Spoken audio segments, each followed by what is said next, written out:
30 de dezembro de 2008, nos arredores de Atlanta, Geórgia, DeAndre Way, também conhecido como Soulja Boy, estava com amigos, comemorando seu segundo álbum. No início, tudo parecia tranquilo e relaxado. Então a porta da frente se abriu com um estrondo, e homens mascarados invadiram com armas, mudando o curso de sua vida para sempre. Aqui estão 5 vezes em que gangsters amadores mexeram com as gangues erradas.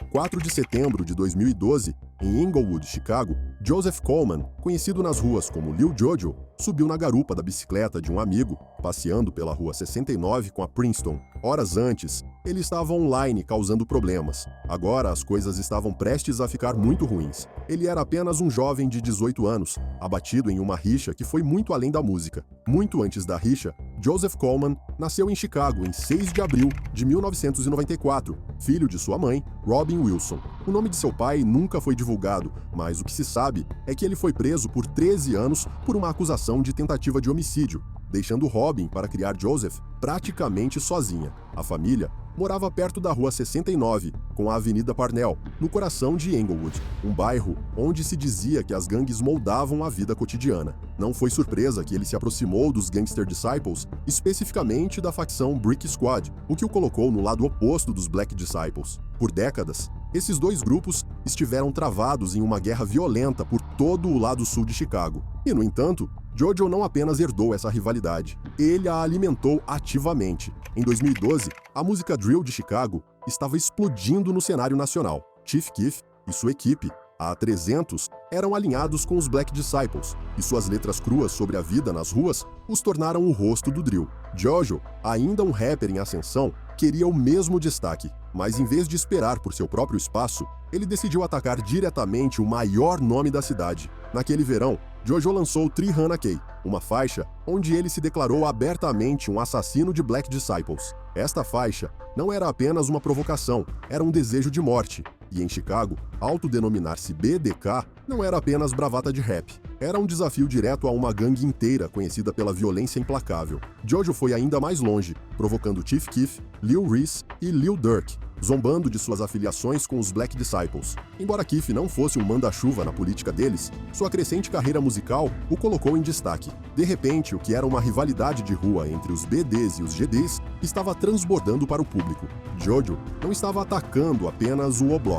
Ele provocou outros grupos de BDs como Lambron, 600 e até a aliança maior que se autodenominava 300. Em sua mente, tudo isso fazia parte de fazer um nome para si mesmo. O que ele calculou mal foi a seriedade com que seus rivais levaram aquelas palavras.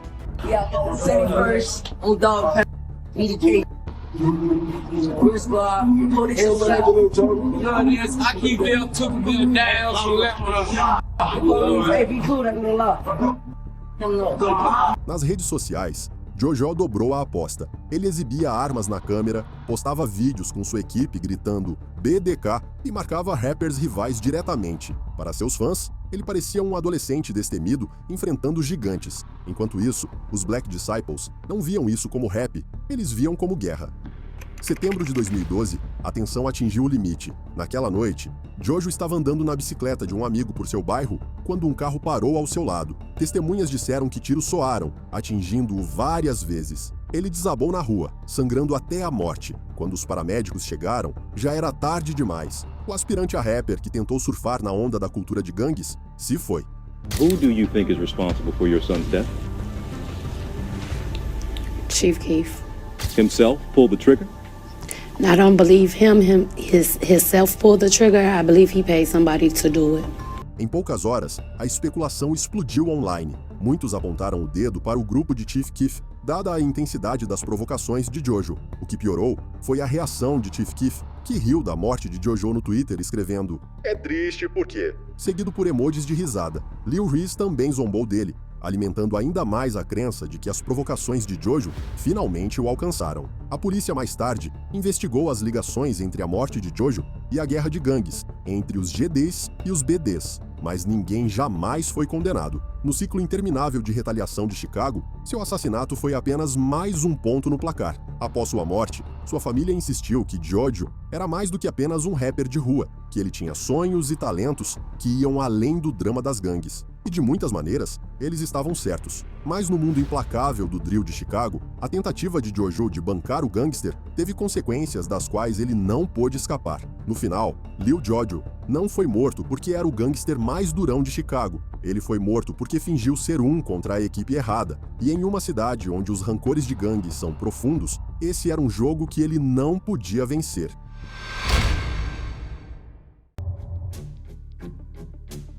Bro, so you telling me and everybody else on this month that you shot Nipsey Hussle? I shot Nipsey Hussle.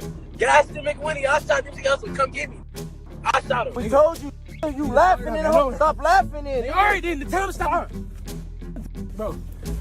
Okay. All right, stop. Crib, hold on. Bro, Cut told you to stop. Hold on. You shut your. He told you.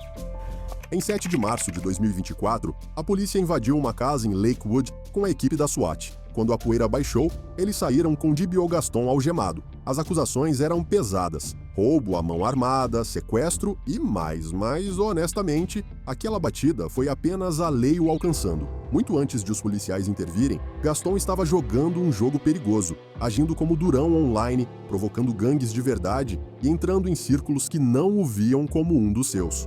Seu nome verdadeiro é Gaston McWhinnie, e ele não cresceu onde a maioria das histórias de gangues começa. Ele era de Lakewood. Sua mãe ensinava estudos sociais na escola secundária local, seu padrasto era um veterano que acreditava em disciplina, e seu pai biológico morava em Watts, onde as gangues realmente têm raízes profundas. Então, embora ele tivesse laços com bairros mais perigosos por meio de seu pai, a infância de Gaston foi estável. Ele jogava basquete, jantava em família e até recebia muito apoio em casa. Mas na adolescência, ele se afastou de tudo isso, atraído pela imagem de rua que via no Instagram e no rap. Gaston estava perseguindo uma imagem de gangster que nunca teve. Então ele passou de fazer vídeos de Minecraft no YouTube sob o nome Zui para se rebatizar como DiBio Gaston, a forma abreviada de Get Back Official, uma equipe que nem sequer existia. Ele inventou o nome por conta própria, vagamente conectado à Avenida Hayter, entre Demo e Candlewood. Para ele, não se tratava de história ou de apoio real das ruas. Ele só queria parecer que pertencia àquele mundo. Então, ele se jogou de cabeça nas transmissões ao vivo do Instagram, falando mal de gangues, zombando de rivais e até ridicularizando os mortos. E foi aí que ele começou a cruzar linhas sérias. You see the time and all that, 7:40 on a dead homie. You see the piss? Finna throw piss on cut on a dead homie's cut, look. Piss on cut. Uma de suas piores jogadas foi atacar a memória de Nipsey Hussle.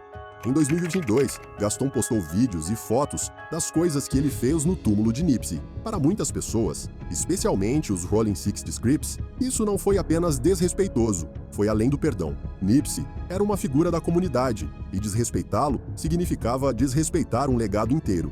You see me the walking, right? Look, who am I? I can't walk because I shot. Shot us all his dead homie. Look, cars put it. I'm not even scared. Look around. You see any bagels? You see how they never outside? These about to walk with a walker in their head.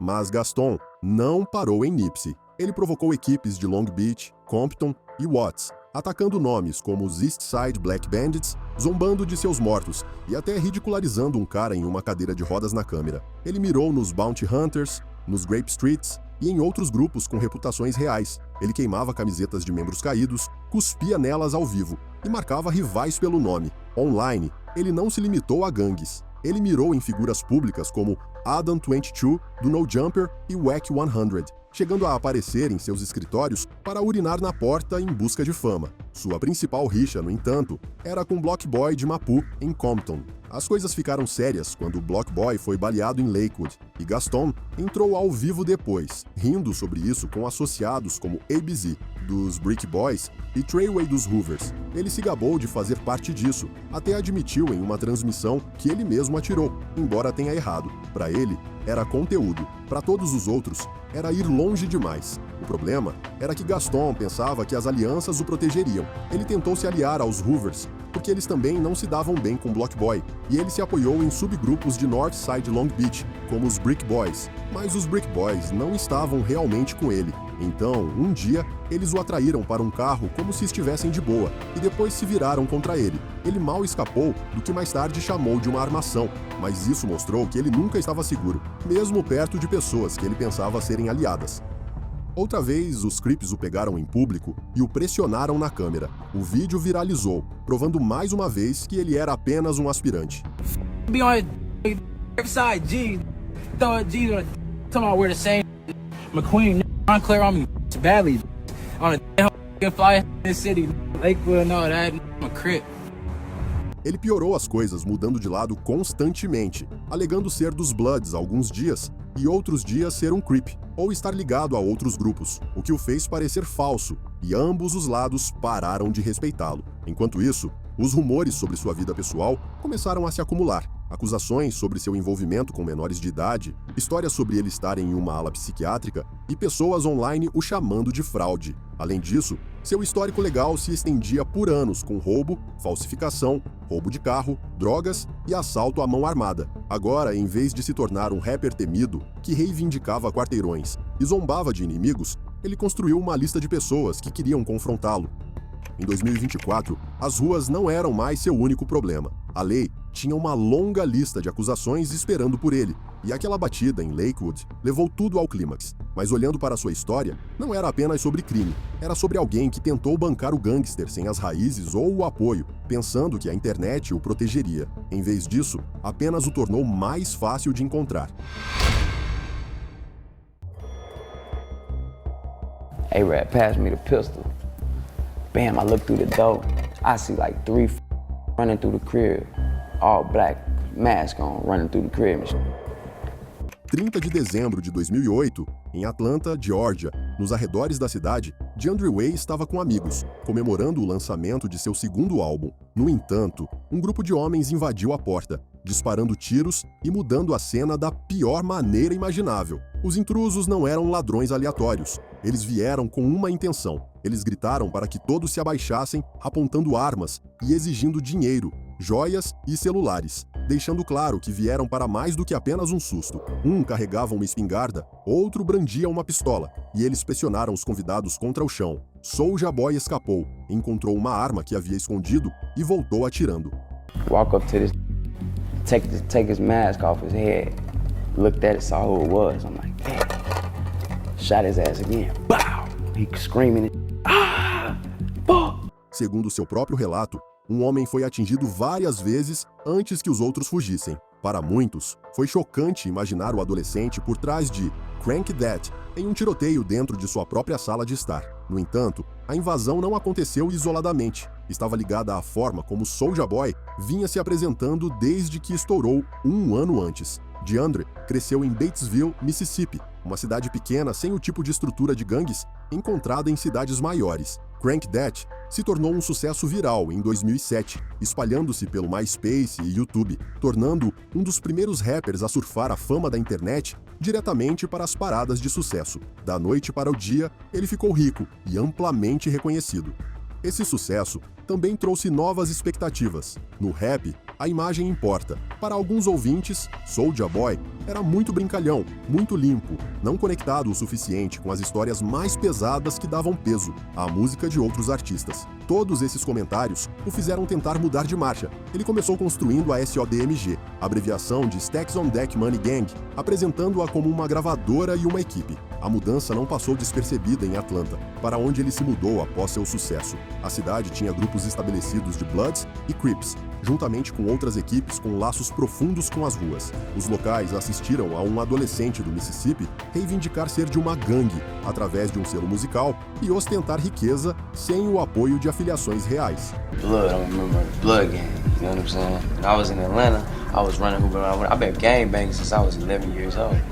I've been fighting my whole life. I've been knocking out since high school. Soulja Boy assumiu o papel e se portou como alguém pronto para o confronto, postando fotos com armas e falando abertamente sobre estar armado em casa. Ele dava festas, convidava multidões e exibia o estilo de vida, carros de luxo, correntes de diamantes e pilhas de dinheiro online. Em entrevistas e músicas, ele misturava versos sobre armas, brigas e se defender. Esse tipo de visibilidade chamou a atenção, não apenas dos fãs, mas daqueles que ganhavam dinheiro, mirando em pessoas que exibiam objetos de valor. Um jovem rapper sem laços fortes com os grupos locais parecia uma oportunidade fácil. Os homens que entraram em sua casa naquela noite pareciam saber no que estavam se metendo. Relatos posteriores sugeriram que pode ter sido uma denúncia de alguém próximo ao círculo, apontando que objetos de valor estavam à mostra e a casa estava cheia. Depois, um dos ladrões até apareceu online, reivindicando envolvimento e provocando Soulja Boy pelo nome. Ele começou a aparecer em bairros ligados a grupos reais,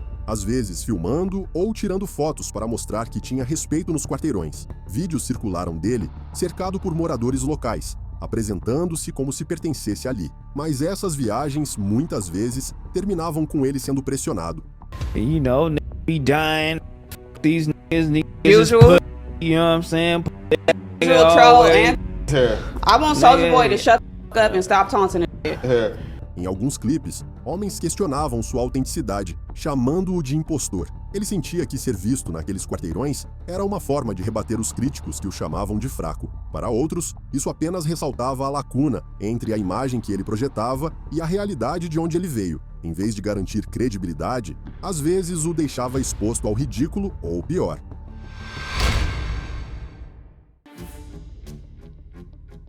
Em 25 de março de 2022, Yus GZ estava caminhando em seu bairro no Bronx quando tiros de repente vieram em sua direção. Rivais o avistaram e tiros soaram, atingindo-o nas costas e na parte inferior do corpo. Não foi nem a primeira vez que Yus se deparou com o perigo. Ele já havia tido outro susto antes, e embora isso o tenha tornado um pouco mais cauteloso, ele continuou avançando com sua música. Mas a que custo? Yus cresceu em Mott Haven, uma daquelas partes do Bronx onde diferentes grupos controlam as ruas. Ele começou a fazer rap aos 18 anos, quando tentava encontrar sua voz na cena drill do Bronx, um estilo construído sobre batidas pesadas e letras sobre a vida nas ruas. As pessoas, muitas vezes, o veem como um aspirante, principalmente porque ele entrou no drill agindo como se já fosse um grande nome, embora fosse novo nisso. Sua irmã, conhecida como Scott Too Hot, também entrou na onda, fazendo suas próprias músicas e ficando ao lado dele. Ela fez questão de que as pessoas soubessem que eram irmãos, usando essa conexão para chamar mais atenção. Yus rapidamente adotou uma imagem, Andy Durão. Suas músicas e vídeos estavam cheios de provocações, sinais de mão e reivindicações de território. Seu círculo está ligado à OUI, abreviação de Original Youngins, uma equipe com problemas de longa data contra outras no Bronx. Faixas como Deadlocks visavam diretamente grupos rivais de Crips em Mott Haven, causando problemas, já que grupos mais antigos não aceitam ser desrespeitados por novatos. Scott o apoiava à sua maneira, às vezes atacando outras rappers, outras vezes exaltando as rimas de seu irmão, e juntos eles tentavam se apresentar como uma frente unida. As coisas realmente escalaram quando Yus começou a provocar nomes maiores. Ele foi atrás de K-Flock da G-Way, questionando sua reputação em sua música e tentando abrir espaço desafiando alguém já respeitado na cena. Ele também entrou em conflito com Shad-Z dos OGs, lançando faixas como Seizure Boy, que zombavam abertamente dele e de sua equipe. Até artistas populares como Lil TJ não estavam fora dos limites. Yus usou entrevistas para explicar as brigas, apontando para coisas como reivindicações de território e credibilidade de rua. Scott também costumava intervir, dizendo que as rappers de drill femininas sofrem o mesmo tipo de pressão, embora ela nem tenha levado as coisas tão longe quanto Yus. Mas essas jogadas vieram com riscos. Equipes como GOA e 41 têm raízes e respeito, e as constantes provocações de Yus o tornaram um alvo. Ele agia como se nada pudesse atingi-lo, postando regularmente sobre encontrar rivais ou passar por seus bairros. Para alguns, parecia que ele estava se esforçando demais para se provar, e isso apenas chamou mais atenção. Os versos de Scott também adicionaram combustível, pois ela começou a citar lugares e pessoas, fazendo parecer que ambos os irmãos estavam enfrentando a cidade juntos. Esse tipo de energia não fica sem resposta na cena drill do Bronx. Ao provocar nomes diretamente e se vincular a rivalidades acirradas, Yus se colocou na mira. Ele também teve conflitos menores, como uma disputa com um empresário de Tang por supostamente roubar maconha, que mostraram como problemas pequenos podiam escalar rapidamente neste ambiente. Eventualmente, isso o alcançou. O tiroteio de março de 2022 não foi um acidente. Os rivais esperaram o momento certo e o usaram para dar um recado. As balas não foram apenas violência aleatória, foram uma mensagem de que suas provocações e desafios não estavam passando despercebidos. Ele já havia escapado de uma tentativa anterior de assassinato, mas desta vez os tiros acertaram. Mesmo tendo sobrevivido, o perigo ao seu redor tornou-se impossível de ignorar. Em sua essência, Used Dizzy ainda era um adolescente usando a música drill para construir um nome. Ele e sua irmã se apoiaram em seu laço familiar e em uma imagem barulhenta e confiante para chamar a atenção. Mas no drill do Bronx, as palavras não ficam apenas na música. Provocar grupos maiores e zombar de rivais transforma letras em ameaças da vida real. Ao entrar nesse mundo e tratá-lo como um palco, Hughes acabou enfrentando a dura realidade de quão rapidamente ele pode se tornar físico. He testified that he was a member of this gang, but that he was basically doing it as a publicity stunt to promote his career. Em outubro de 2017, um garoto com cabelo arco-íris está em frente a uma câmera, cercado por homens com bandanas vermelhas. Eles exibiam armas, acenavam com dinheiro e faziam um vídeo que parecia mais uma gravação de recrutamento de gangue do que um videoclipe de verdade. O garoto no meio é uma estrela da música, Daniel Hernandes, mais conhecido como Tekashi 69. Ele era um ex-funcionário de delicatessen que descobriu como se vestir para o papel e fazer barulho o suficiente para ser notado. Inicialmente, Daniel não cresceu com uma família de gangue ou um legado nas ruas. Seu pai foi morto quando ele era apenas uma criança, e ele foi criado por sua mãe em Bushwick, Brooklyn. Ele tinha apenas 13 anos quando seu padrasto morreu, então o dinheiro era curto. Ele então abandonou a escola, fazendo bicos para ajudar sua mãe. Esse tipo de luta era real, mas não era o mesmo que estar ligado às equipes que controlavam os bairros. Ele vendia um pouco de maconha e pequenas quantidades de heroína aqui e ali, mas não andava com um grupo, nem controlava quarteirões. Ele era apenas mais um adolescente procurando uma saída.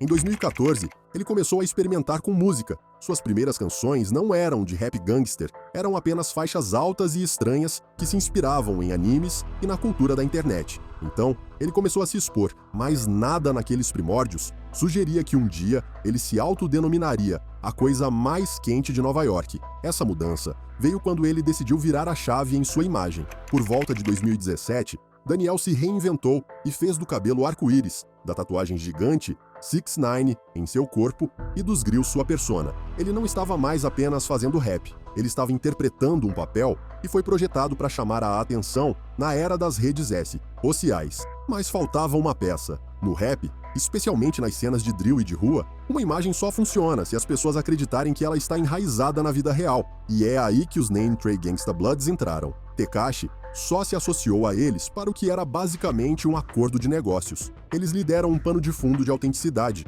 e pessoas com reputações reais para aparecer ao seu lado em seus vídeos. Em troca, ele lhes deu dinheiro, influência e uma plataforma. Ele admitiu mais tarde que era tudo sobre imagem, pois eles o usavam para obter recursos e ele os usava para obter credibilidade. Não era lealdade, era marketing. No início, quando o Gummo foi lançado, a fórmula funcionou. O vídeo tinha todos os clichês de gangster do manual, e a internet se lambuzou. Ele transformou o Instagram em seu palco, postando pilhas de dinheiro, joias e provocações constantes. Ele gritava Treyway em músicas e entrevistas como um slogan, mas não era ele quem se movia com autoridade nos bastidores. Ele se envolvia em brigas em aeroportos ou do lado de fora de clubes, mas isso era mais para chamar a atenção do que qualquer outra coisa. Mesmo incidentes menores, como estrangular um garoto que o filmou sem permissão, mostravam alguém tentando se fazer de durão, mas não fundamentado na disciplina ou estrutura da vida de gangue. I should call this block. It's 10 o'clock. What the f***? Sorry? It's only 10 p.m. What the f***, nigga? Tekashi não estava apenas exibindo o nome Nine Trey por fama. Ele se tornou imprudente com isso. Ele estava online trollando rappers como Chief Keef e The Game, começando brigas apenas para se manter nas manchetes.